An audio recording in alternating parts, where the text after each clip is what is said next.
মাছের দাম কিছুটা বাড়তি হলেও সরবরাহ স্বাভাবিক থাকায় খাগড়াছড়িতে কমতে শুরু করেছে সবজির দাম, তবে স্থিতিশীল আছে মাংস ও অন্যান্য নিত্যপণ্যের দাম।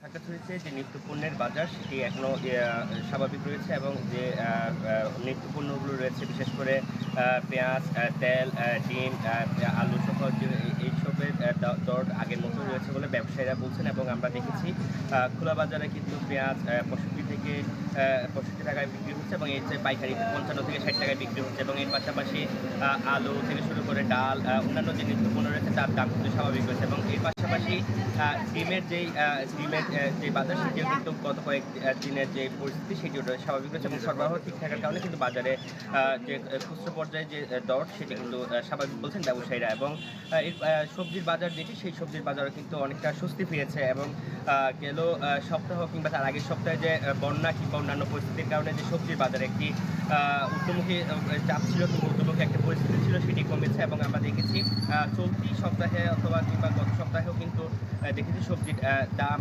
কমতে শুরু করেছে এবং এখন 100 টাকার নিচে সব সবজি কিন্তু পাওয়া যাচ্ছে বলে ব্যবসায়ীরা বলছেন এবং ক্রেতারাও কিন্তু স্বস্তি প্রকাশ করেছেন। এবং মাছ মাংসের বাজারে কিছুটা দর উঠানামা করছে। এই জন্য কিন্তু ব্যবসায়ীরা বলছেন যেহেতু কাপ্তাইলে কিংবা অন্যান্য জায়গায় কিন্তু মাছের সরবরাহ একটু উঠানামা করছে, সেই কারণে কিন্তু মাছের দর একটু উঠানামা করছে। তবে খাসি এবং গরুর মাংস যে বাজার সেটি কিন্তু স্বাভাবিক রয়েছে, যেহেতু সরকার নির্ধারিত যে মূল্য অর্থাৎ জেলা প্রশাসন এবং বাজার ব্যবস্থাপনার কমিটি থেকে যে দাম নির্ধারণ করা হয়েছে সেই দামে কিন্তু বিক্রি হচ্ছে।